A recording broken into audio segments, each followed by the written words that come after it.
Good afternoon, everyone. Thank you for joining us. I'm Becky Anderson, and I'll be presenting the strategies for science safety to the group today. I ask that you kind of bear with me a little bit. This is our first one, so I want to make sure that it might be a little bit rough, so please bear with me. Give me a little grace. But we're going to go ahead and get started. We've got a lot of information to cover today. So let's go ahead. Oops, I need to screen share too. Apologies for that. There we go. All right, let's go ahead and get started.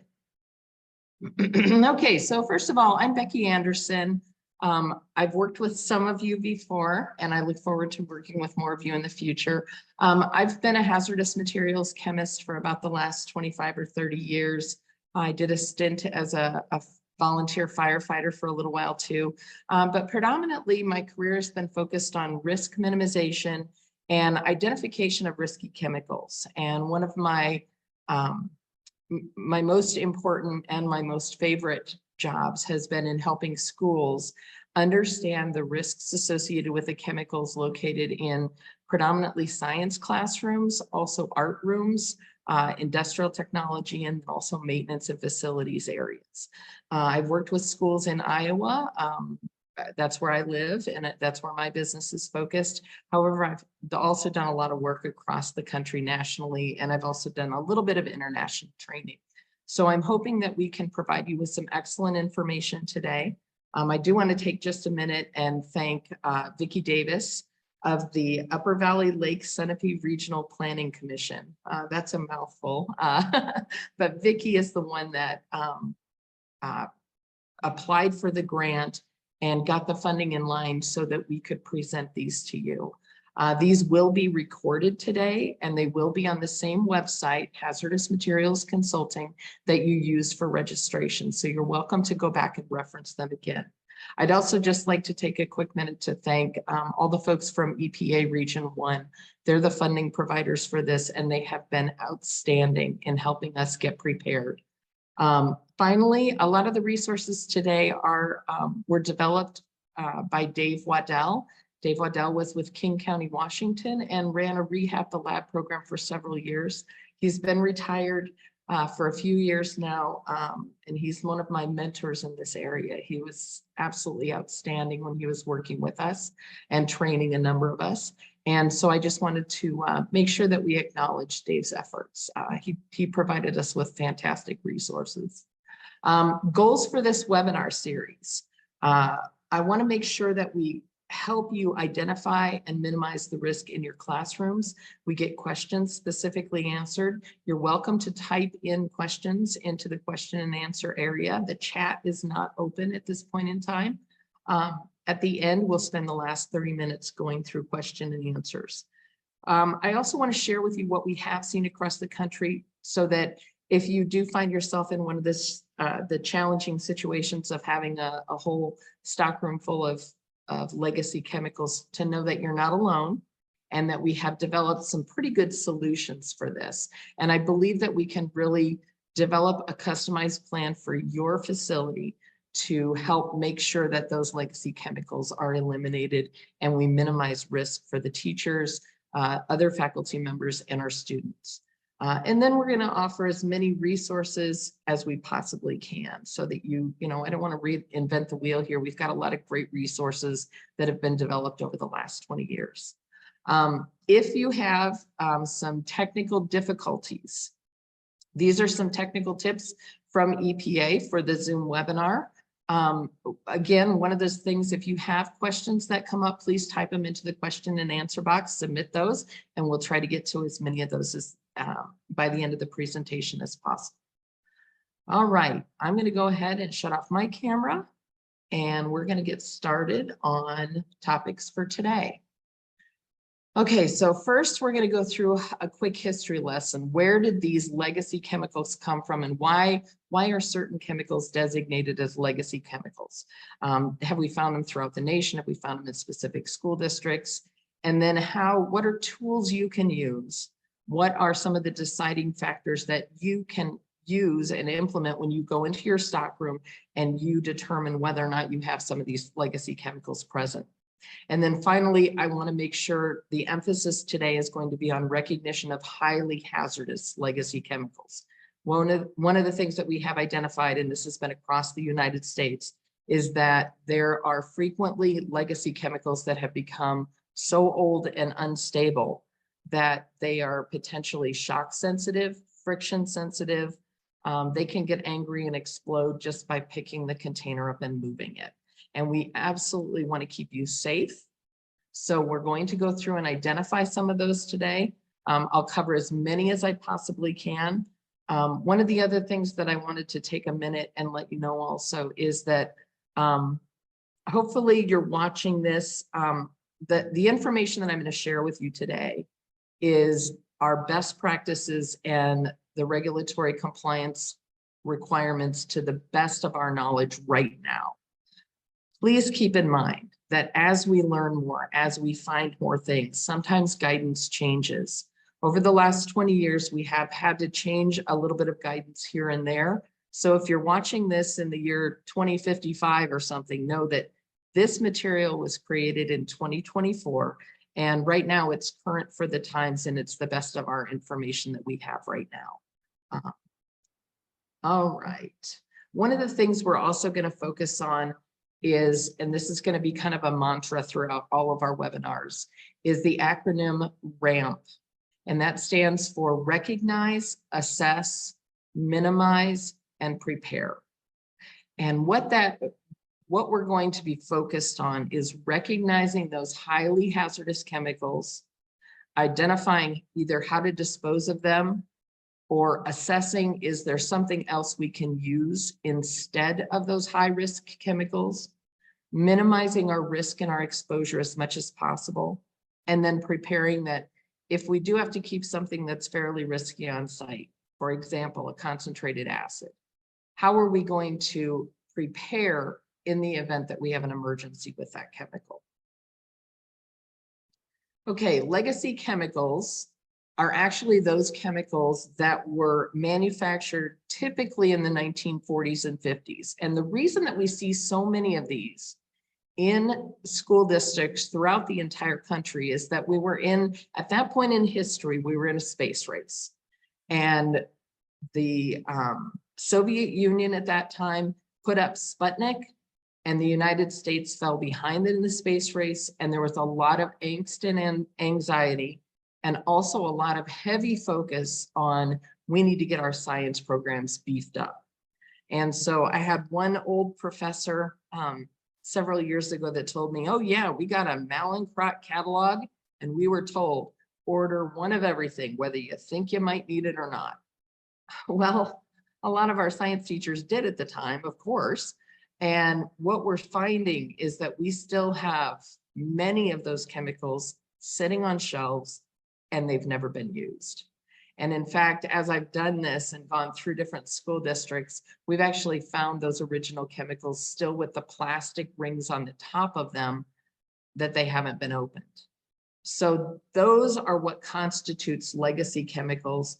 And we see that, again, these are at colleges, universities, high school labs. We also see them at some labs through consolidation that will have, like, some of them will show up in a K-12 lab. So that's what we define as legacy chemicals. One of the ways that you can, this is one of the most helpful ways that you can determine whether or not you have legacy chemicals on site, is to take a look at the labeling. The labels will show if they've got a block Mallinckrodt label, and the vast majority of the legacy chemicals were from Mallinckrodt. And what we see is that we'll see that the block lettering in the hexagon from Mallinckrodt, and that has not been used by the company since the 1960s. If you've got the old script Mallinckrodt label, those haven't been used. That labeling style has not been used since the 1950s. So we're talking some pretty hefty age on these chemicals. Chemicals were not manufactured to last on shelves more than about 10 years. and some of them significantly less than that. So this is a problem. Also, if you've got any containers, that the old brown bottles that have corks in the top, we haven't used corks to seal up chemicals since the 20s and 30s. We also occasionally will see old cardboard containers that have what I call paper hats on the top of them. That's the only type of lid that they have. Those are also from the 1920s and 30s. And then I've also given you an example of an old Welch label. The Welch Chemical Company hasn't been around for a long time. That one's from about the 1950s. So what one of the things that you can do is to go into your stock room and just start looking at the labels. Now, when I tell you that, I'm going to ask you to put your hands in your pockets when you first go in and start taking a look around. Before we get into the rest of today's presentation about what are the dangerous chemicals, I want to make sure that I emphasize to you, we've got to make sure we're staying safe while we're looking for these legacy chemicals. Because again, there's some bad players that can be hidden in the back or hidden amongst the other chemicals that you are using. The Rehab the Lab program, that was the name that King County came up for this type of program. There was a huge emphasis that started in Washington State and it continued in the Midwest in the early 2000s. And it was led by the North American Hazardous Materials Managers. There were a number of conference leadership that were very involved in this, predominantly Dave Waddell. He trained a number of us to be able to go out, identify legacy chemicals, identify the high-risk ones, and then we started building state-by-state individual processes for getting rid of those chemicals. To date, in Iowa alone, we've removed more than 525,000 pounds of legacy chemicals, 525,000 pounds. And through that process, we also conducted, we had unstables in about 100 schools that we had to conduct on-site detonations to happen. To manage those, we worked with our bomb squad on those. We also found DEA controlled substances, and we found things like radioactives, source radioactives, and Geiger counters both. So the legacy chemicals are the predominant focus for today's webinar. And then what we're going to talk about in the next webinar is, once you decide you have legacy chemicals, what are the things that you're actually going to keep and continue to use? And then we'll talk about some strategies on how to get rid of legacy chemicals. Resulting from this chemical stockpile, we've seen a lot of problems over the years, just due to the nature of the chemicals themselves. The containers have become very unstable. Probably the tipping point in Iowa where we really started paying attention to this was when we were alerted by the primary insurance carrier, EMC Insurance, that they had had a property loss in Kansas that was directly the result of improper old chemicals sitting next to each other. A school teacher went to move them from an old school to a new school, boxed them up. The chemicals began to leak over a weekend. They caught on fire and they burned, caused $600,000 in damage to the old school. Luckily, they were still in the old school and they weren't in the new one. This prompted EMC Insurance to become heavily involved in Rehab the Lab. So what we're going to talk about the rest of today is determining if you have those legacy chemicals. And we want to make sure that we keep you safe. We want to do a very concise evaluation of chemicals to see if you have legacy stockpiles. And we're going to be laser focused on 4 criteria for disposal. I get a lot of questions, or I've had a lot of questions over the years on, well, how do I know whether or not I'm going to need something? And one of the things I'm going to encourage you to do is really stick to your guns on this 4 criteria methodology to select what you keep and what you dispose of. We want to replace anything that is an old legacy chemical that you are using. We want to refresh those chemicals. We just can't rely on the integrity of chemicals that have been sitting around for 50 and 75 years with multiple teachers in and out of them through the years. So we want to replace those with small quantities. And one of the things that I found in working with teachers is that science teachers in particular, and I'm a chemist at heart. I mean, that's what I do for a living. And I love chemicals and I love working in science and I love working in chemistry. And what I found is that we can often develop almost an emotional attachment where it's almost painful for us to get rid of this kind of stuff. What I'm going to tell you is once you work through this process and you end up with chemicals that you know are safe, that their integrity is good, that their quality is good, and you've minimized the shelf space needed in your stockroom, you're going to be really happy about this. So it does take a little bit to get through it, but know that we've had great success in many, many states in getting this done. Before you all get excited and go back to your stock rooms and start moving things around, again, I'm going to ask you, when you go into the stock room next time, keep your hands in your pockets. One of the things what we want to do is make sure that we're not putting ourselves at risk. So we've got to start with recognition of hazard and assessment of those chemicals.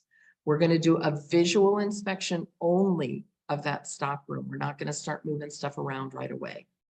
We want to do a visual inspection.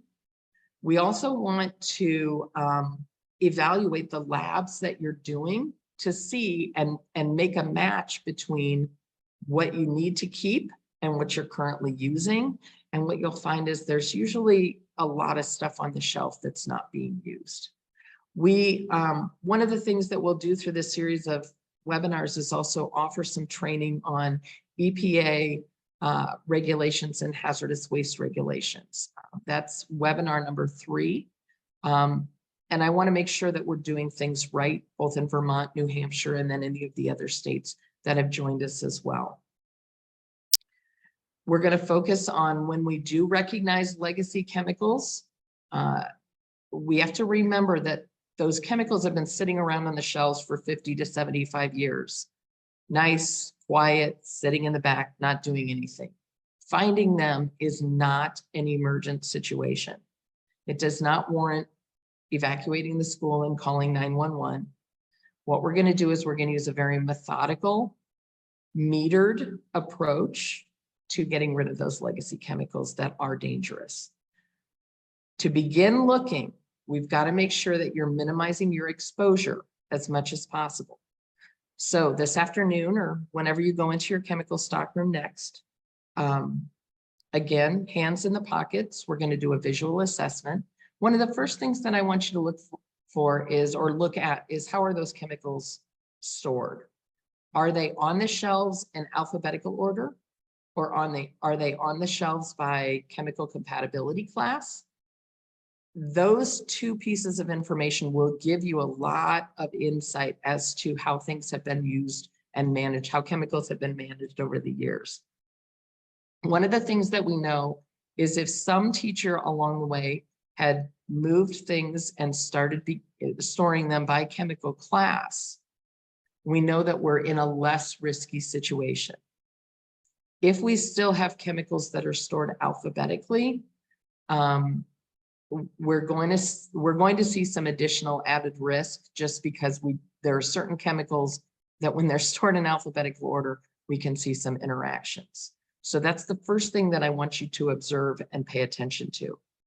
Also, if you have any things like if you have low ventilation in your chemical storage room, or you have some flammable cabinets or corrosives cabinets that are in your chemical stock room, we want to make sure that we're minimizing our respiratory exposure. You do not want to be breathing those fumes in. We want to minimize that as much as possible. So one of the things that we usually encourage teachers to do, or anyone that's going in to evaluate for legacy chemicals, is to open those up, open the windows in the classroom, and create some ventilation. We want to minimize your exposure to those vapors as much as possible. The next thing that we want to do before we start really working to recognize if we have legacy chemicals on site is we want to make sure you're protecting yourself and your coworkers. This is not an exercise to do alone. We want to make sure that you're working with someone. We want to open up ventilation as much as possible and pay attention to vapors and particulates. And if you really feel like there's something going on that is causing you headache, dizziness, nausea, any of those types of things, that's a sign that your body is saying you need to leave the area now. Okay, so we need to pay attention to that. I also want to make sure that you're working in good personal protective equipment. So we want to wear a lab coat or a lab apron. We want to use nitrile gloves. Even if you've picked up the bottle 100 times and there's nothing on the outside of it, please put a pair of gloves on, disposable nitrile gloves, before you handle those chemicals. We just want to make absolutely certain that we're not exposing ourselves. We want to have either safety glasses or goggles on. Goggles are the preferred eye protection, just because they will also protect you from vapors. Safety glasses are acceptable if you're not going to be working around organics or solvents. But again, goggles are really the preferred. Excuse me. We want to make sure that we're using nitrile gloves, not latex gloves. We also want to make sure that we're wearing long pants and that we have our legs covered and our feet fully covered. I would also encourage you to make sure that you have a spill kit and an emergency plan. One of the things that we found is a lot of these containers are very brittle. And if we do go to move them, it's not unheard of for the bottles to crack. So we want to make sure we have a spill kit that's readily accessible, fire extinguisher, and we want to make sure that your safety shower and eye wash station are in working order. So you might want to talk with your maintenance folks about that before you get started on this. Additional things that are very helpful. An intrinsically safe flashlight. What that means is a non-sparking flashlight. It's specially designed. You can get them off of Amazon for about $10 to $15. So they're not a very big expense. But an intrinsically safe flashlight will help make sure that we don't add any sparking sources. You'll also probably want a camera. Your phone camera is fine, but a camera to take some photos of what you're dealing with. Fan for ventilation. And again, full personal protective equipment.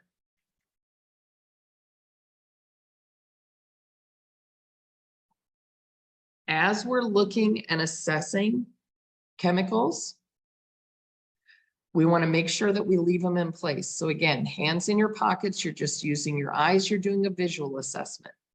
Once we get through this and you've identified if there are any highly hazardous legacy chemicals, then we can work strategies to move chemicals around them out of the way, but we always leave the high hazard legacy chemicals in place.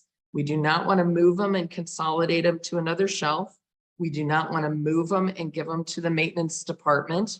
We don't want to move them, stick them in a box in your trunk and then drive them out to someplace and never mind. I don't want to go there, but we do not want to move those off the shelves. All right. The next thing we are going to do is we're going to establish the criteria for what you're going to keep. And we'll talk more about this in the next webinar. But there are 4 criteria that we're looking for. Number 1, are they highly hazardous? Does the risk exceed the utility of this particular chemical? And we'll get into the details as we go along in the presentation of what these highly hazardous chemicals are that we need to watch out for. The other 3 criteria are ones that have worked in several states, and they essentially take the guesswork out of deciding whether or not something needs to be disposed. The first one is that chemical greater than 5 years old? Now, this is a rule of thumb, okay? This is not a black and white definitive rule, because we have some chemicals like copper chloride, okay? Copper chloride doesn't degrade. It usually has a really nice long shelf life. Not much messes with it or interacts with it to cause a problem. So if we have a bottle of copper chloride that we've been using for 8 or 9 years, that's okay. That's one of those ones that we don't worry about it as much. But a general rule of thumb, if you've got a container that's greater than 5 years old, those are ones that you'll want to put on the disposal list. Okay. And again, if it's a stable container, if it's sucrose, not a problem to let it go to about 10 years. But we have some that will become much more unstable with time. So 5 years rule of thumb. If it's older than 5 years, we're going to put it on the disposal list. The other one, the next criteria is greater than a 5-year supply. And in the next webinar, we'll spend some time calculating that and showing you how to determine what a 5-year supply looks like. And then the last one is unstable, broken, or leaking chemicals.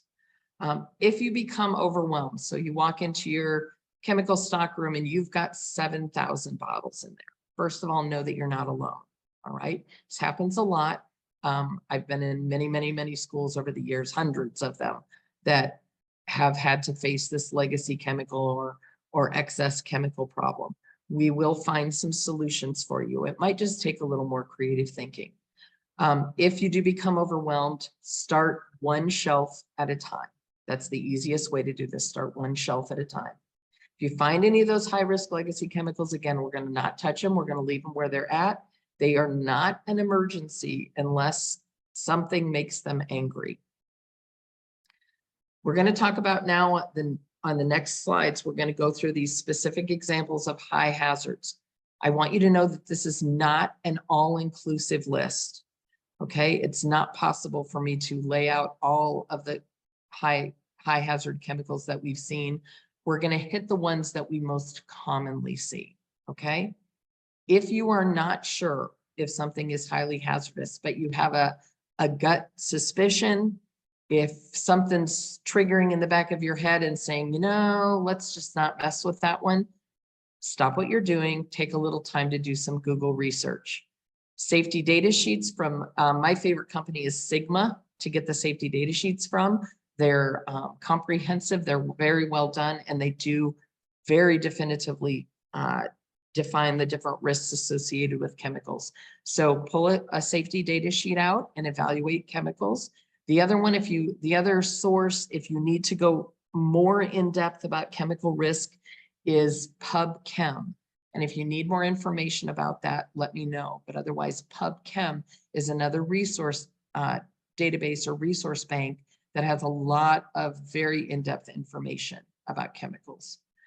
Now, the key classifications of high hazard legacy chemicals that we have found, we're going to start with the ones that are potentially explosive. These are the ones that have formed peroxide crystals in them or have the potential to form peroxide crystals.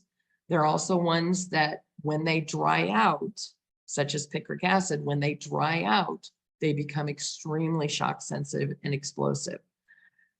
Again, if we see these, if we have these in our stock room, we're going to leave them sit where they're at and we're going to make a note of it. Not an emergency issue, not an emergency, unless we have somebody that mixes it up, picks it up, starts moving it around. Next class of chemicals that we're going to talk about are the water and air reactives. We have a number of water reactives that we see throughout the United States, and those water reactives can also form peroxide crystals. Not a whole lot of folks are familiar with that, so we're going to spend some time on it. Next category is acute toxins. These are things like cyanides, sulfides, things that if we mix them incorrectly, we can end up with dangerous or even deadly vapors, fumes coming out into a classroom. We're going to look at containers with integrity risks. So which ones have broken caps, which ones have crystallization on the exterior, anything that's broken itself out of its container. Finally, we'll look at DEA controlled substances and radioactives. While we don't run into a whole lot of those, I'll give you a heads up on the ones that we have seen. Okay, peroxide formers. This is the category of chemicals that is most risky, in my opinion. Okay, peroxide formers are those chemicals, they're typically solvents. They have a shelf life of anywhere from about 3 to 18 months, and that's the maximum, even if they have an inhibitor in. So one of the things that we've noticed is even if you purchased in 2010 a container of ethyl ether, if you're doing Drosophila experiments or using it as a solvent, that ethyl ether has used up its inhibitor within the first 18 months. It is no longer shippable. It is a DOT violation to ship those over the roadways if they are unstable. So we've got to handle it a different way. If it's older than 18 months, we want to leave it in place, make a note of it, and work with our local emergency response teams to get rid of that. We do have some recommendations for and guidance for New Hampshire and Vermont on working with the bomb squad. If we do come across things like this, key thing is leave it in place. It is not an emergency, and we want to work with our local emergency responders to handle it. One of the things I want you to see, to note on the slide, the very center picture with the little short rusty can with the little plug in it, that little plug is actually a hunk of lead. And those types of containers were used for ether, ethyl ether storage. And it was thought that, well, if we put the lead plug in there, it's going to prevent peroxides from forming. We know now, after 50 years, that that is not the case. We can have peroxides form under that cap just as easily as the photo in the top left, which is a newer ethyl ether can. Those peroxide crystals can form under the cap. The challenge with ether is we can't see the peroxide crystals. That's the same challenge that we run into with other common peroxide formers: cyclohexene, tetrahydrofuran, styrene, acetaldehyde, metallic potassium. All of those are peroxide formers, okay? And we can't see when those peroxides have formed. What we have to do is we have to recognize that these are old containers, these are peroxide formers, and there's a, let's just say, a high likelihood that there are peroxide crystals under those caps. We do not want to pick those up. We don't want to move them around. We don't want to unscrew the cap. We don't want to look for the crystals. We're going to let those sit where they're at, and we're going to handle them through our emergency response team. Typically, the bomb squad will come in. They'll do an exercise where they have a chance to do training in a low stress environment. They'll do it on a weekend when there isn't anybody around. They'll remove those, but they'll don their bomb suits. They'll put them in containers, carry them out of the building, and then typically they'll put a small charge on them and detonate them on site. I want you to make sure, though, that you understand and hear me clearly. These are not chemicals that we want to pick up and move around. These are very unstable, or have the potential to be very unstable. And again, there's no way just in looking at them for us to determine that. Next one, the next class of chemicals that are also unstable are dinitrophenols, things like collodion, things like sodium peroxide. The easiest way to find a list of chemicals that are peroxide formers is to go to Google, type in list of peroxide forming chemicals. It'll pop up a number of different choices for you. And then one of the best options is to use a resource from a community college, a college, or a university. Frequently, their safety, health, and environmental folks have put together guidance on how to use these on campus. Same thing applies to you. So that will give you a good list of chemicals to, as you're doing your visual inspection, evaluate and recognize as high risk. In biology, we've changed a little bit. In biology, what we're looking for are nitroorganic compounds. So dinitrobenzene, dinitrotoluene, dinitroaniline, those are some that we see a lot. We also will occasionally find picric acid or Bouin's fluid. Bouin's fluid is actually made with picric acid. Both of those, when the picric acid crystals are allowed to dry and crystallize, recrystallize again, if they're not suspended in liquid, they become extremely, extremely shock sensitive as well. This is an example of one of the on-site detonations. So this is 80 pounds of sandbags were put over a 1 pound container of dried picric acid.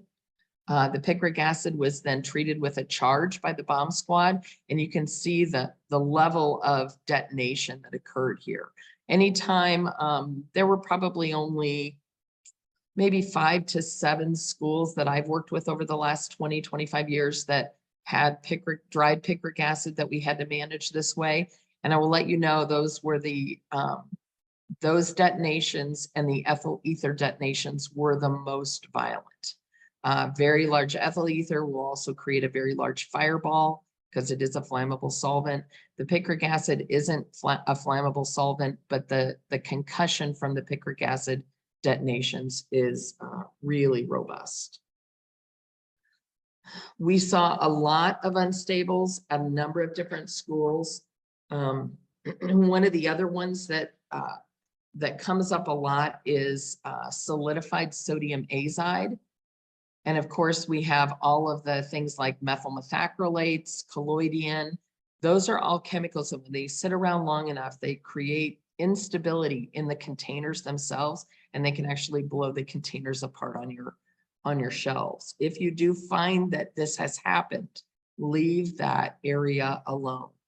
One of the other tricks that we found to be able to read labels in the back, if you use your intrinsically safe flashlight and then you use a mirror, frequently we would put the mirror towards the back, hold the mirror up over the chemicals towards the back, and that would give us at least some way to identify and evaluate those chemicals that were in the far back shelves. The next class of highly hazardous chemicals that we occasionally see are water reactives that have formed peroxides. And I see a lot of teachers conducting demonstrations using metallic sodium, metallic potassium. Okay, cool stuff. Definitely fun stuff to play with in the lab, as long as we're using it in very, very small quantities and we're keeping it separated from students. The problem, though, is when we see old legacy chemicals like these, if those metals, both the potassium and the sodium, and we can add lithium into this too, occasionally we do see lithium, those need to be that pretty whitish silver color, and they need to be stored under oil. If they've been sticking up over the top of oil, or if they're a different color, if they've turned red or orange or black, or have spots on them, all of those are indicators that this is no longer metallic sodium, potassium, or lithium that we're dealing with. That material has changed. And if it's yellow, orange, or red, those are super, super reactive chemicals and are also shock sensitive and friction sensitive. So far we've talked about ethyl ethers, a number of other peroxidable chemicals, and now we're talking about the sodium and the potassium and lithium that have formed peroxide crystals as well.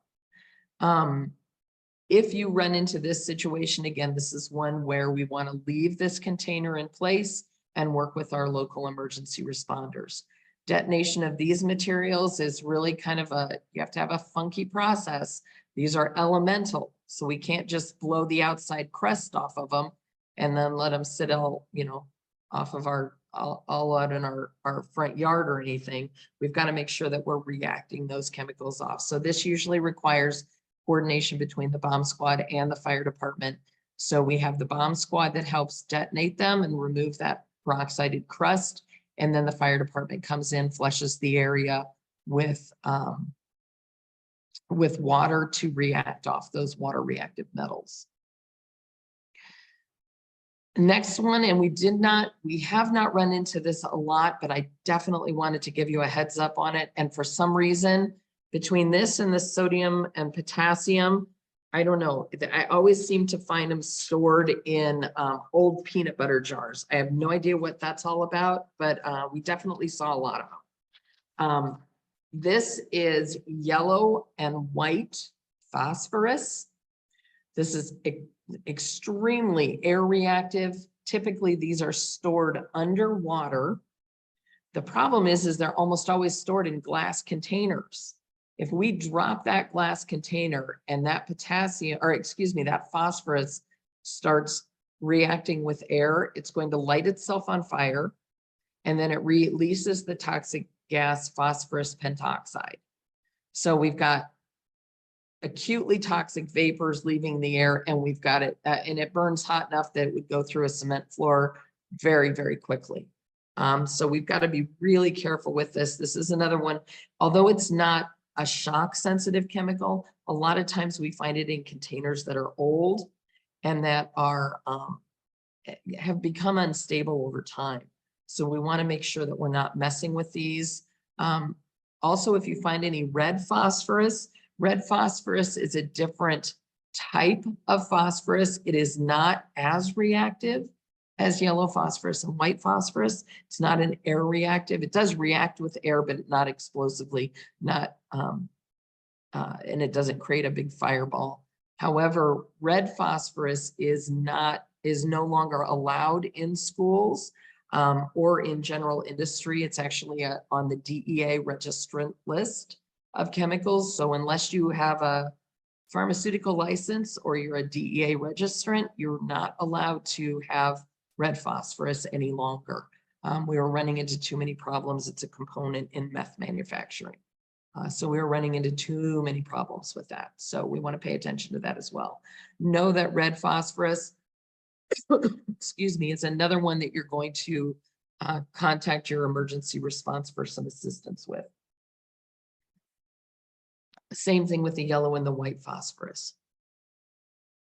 All right, next category that we need to talk about. These are not shock sensitive water or air reactives. However, these do present significant risk to everybody. These are the acute toxins. These include potassium cyanide, sodium cyanide, and sodium azide. Okay. Please note that I said potassium and sodium cyanide, not the ferro or ferrous cyanides. That's a different class of chemical, much less risky. We still have to pay attention to it.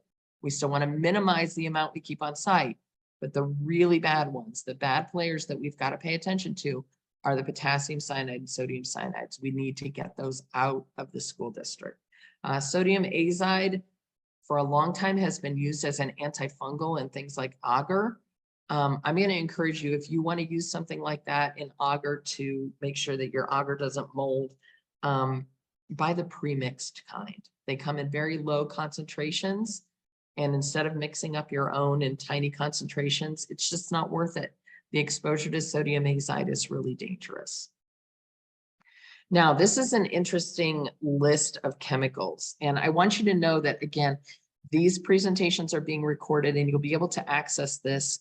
But if you have any questions or you'd like a list like this, you'll have my email at the end of the presentation today. And I'm more than happy to help you understand what are considered toxic chemicals or bioaccumulative chemicals. These are also typically, not all of these, but typically these are the ones that are heavily regulated by either your Department of Natural Resources, Department of Environmental Services, or the Environmental Protection Agency. These are ones that if you are using any chemicals that have, or any compounds that have antimony in them, arsenic, barium, beryllium, cadmium, chromium, lead, nickel, selenium, or silver. All of those are ones that are toxic. We've got to pay attention to minimizing our exposure and our students' exposure to them. And they absolutely cannot go down the drain or in the trash for disposal. So one of the criteria that we're going to talk about next time in our next webinar is, as we're deciding what chemicals, I know we have a lot of folks that are using sodium chromate, potassium dichromate. We also see a lot of folks that are using like silver nitrate, those types of things.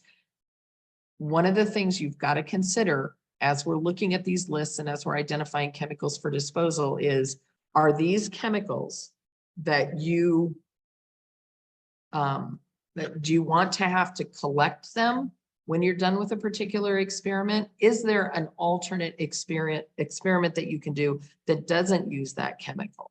If you do have to use it, if it's an AP class or something like that, I fully understand. We've got to use chemicals to make good scientists, but we want to make absolutely certain that we're collecting those and that we're managing them properly. So we've got to build you out a network of how to do that. All right, next, additional toxics. We're seeing a lot of mercury all over the place. Mercury wasn't on my last list. I kind of stick that in a category of all of its own, because mercury compounds are so incredibly expensive to get rid of. So mercury compounds, mercury thermometers, we really want to get those out of the schools if we possibly can. And in fact, I don't know of any experiments that are still being done with mercury. It's just not, it's one of those chemicals that's just not worth working with. The other one is fulminates. Fulminates, if you do run across mercury fulminate, That is an explosive chemical. I have not seen it in 25, 30 years of doing this, but I did want to give you a heads up on that one. All right. And then finally, if we've got integrity concerns, again, we're going to leave those containers where they're at, but we're going to take a picture of them and we're going to make a note of them and the size of the container. If we can figure out what's in the container, that would be very helpful for the hazardous waste disposal companies. But otherwise, we want to note those and note where they're at.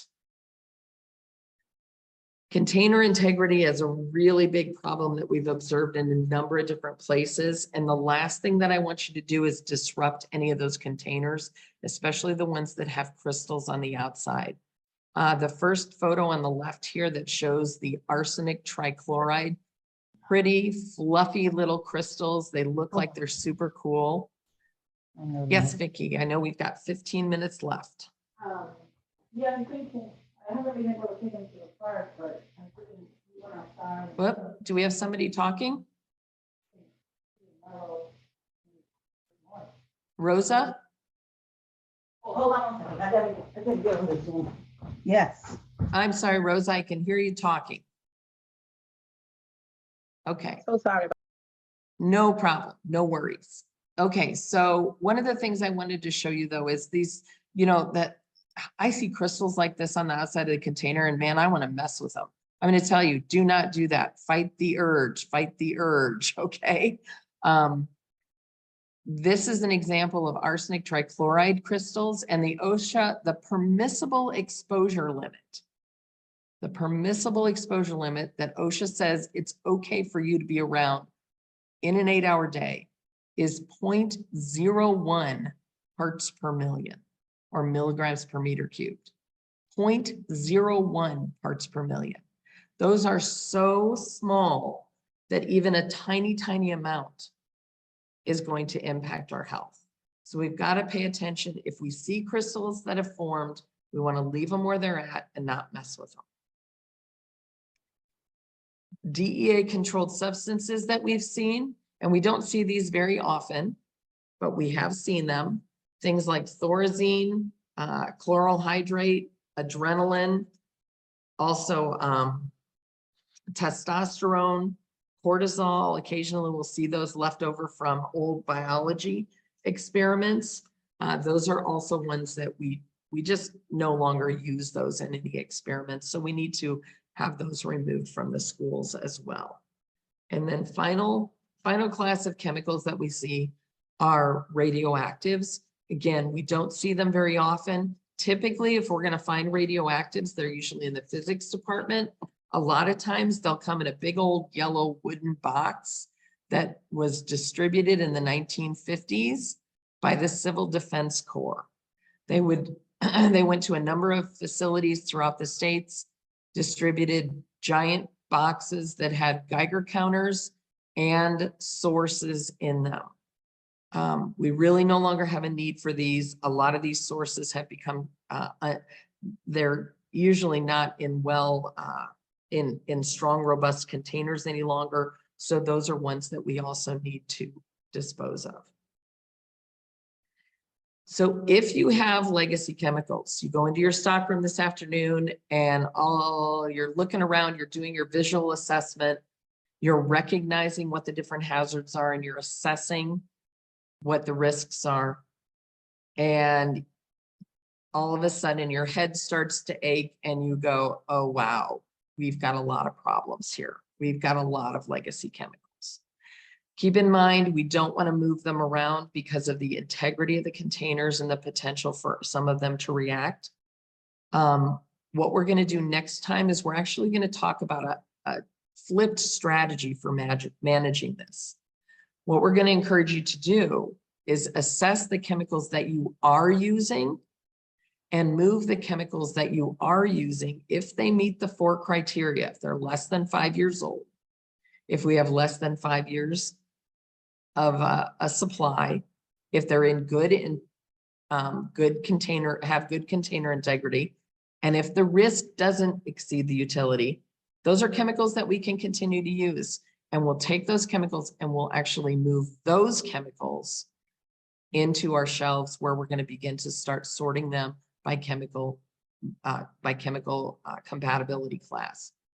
We want to leave the legacy chemicals in place as much as possible. In New Hampshire, thanks to Vicki, we've been working with Maine. Oh, Vicki, what's the name of the place? I can't remember the name. Maine Lab Pack. Thank you, Maine Lab Pack. And they have offered to assist in inventorying chemicals for disposal for a certain number of schools in New Hampshire. They've also let us know that they work with a number of schools in the Northeast. They've got a series of states that they're able to go into. And I would suspect that if you sweet talk them really nice, they will help you get through this process as well. They have in-depth knowledge of this problem. They've assisted a lot of schools, and we're happy to help connect you with them so that you can take advantage of their expertise and assistance. The next webinar will be identifying the chemicals again that you're using currently, making sure that they meet the 4 criteria, and then rehoming them to an area of your stock room where we can start sorting them by chemical compatibility class. So over the next few days, we're going to focus right now on risk and recognizing and assessing risk. And the 5 things that I'm going to ask you to do is to develop an inventory of what you use, not what you want to get rid of. That can be very overwhelming.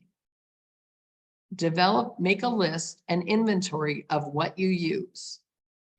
If, as you go in and do your visual assessment and you start looking for some of those categories of chemicals that we went through that are high hazards, whether they're shock sensitive peroxidizable chemicals, they're water reactives that have been sitting around too long, they're air reactives, or they're acutely toxic, or the containers have integrity problems.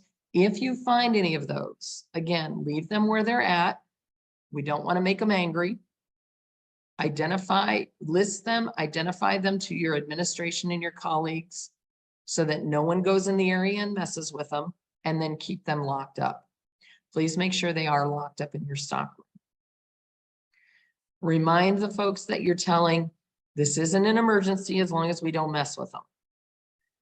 If we mess with them and they become angry, then it's an emergency. Then we've got to do the whole call 911 and evacuate the school, and nobody wants that.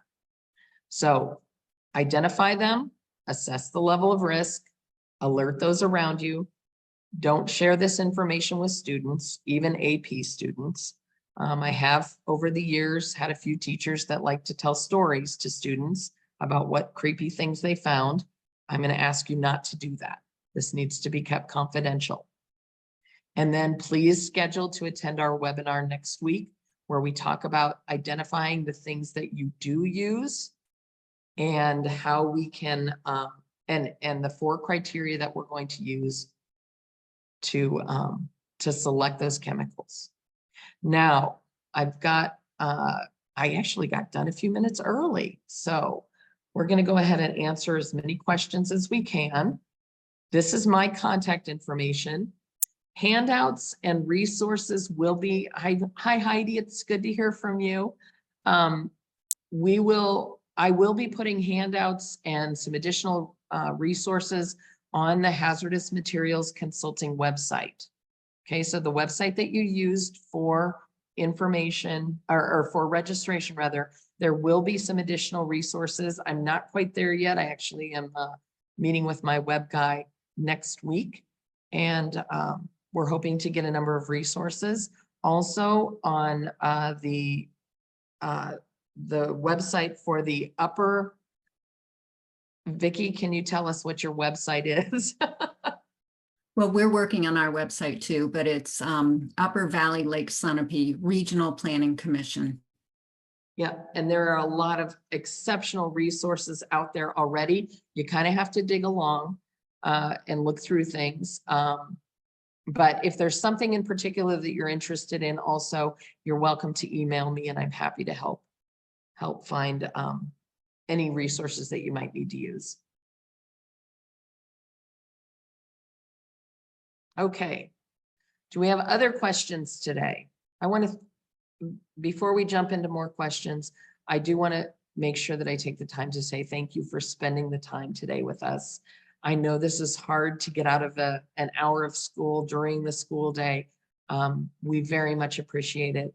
And we're hoping that we can help you evaluate the risk and minimize it as much as possible in your science labs and then also throughout the rest of the buildings.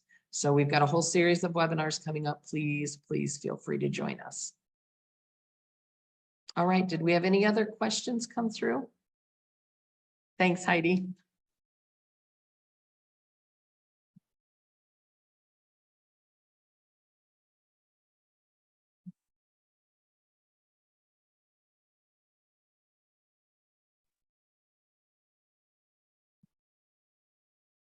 I don't see any other questions, Becky. Maybe Nope. All anybody right. have a question for Becky?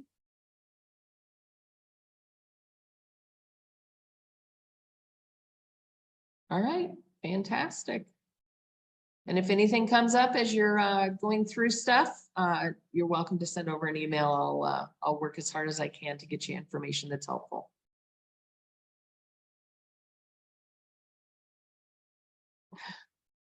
You're welcome. Yeah, silver nitrate's one of those ones. We love to use it. It's really super handy.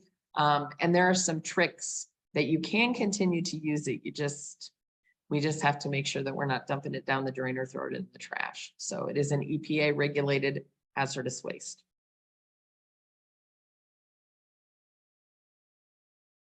Okay, do we have anything else? Thank you. Really appreciate everybody's time today.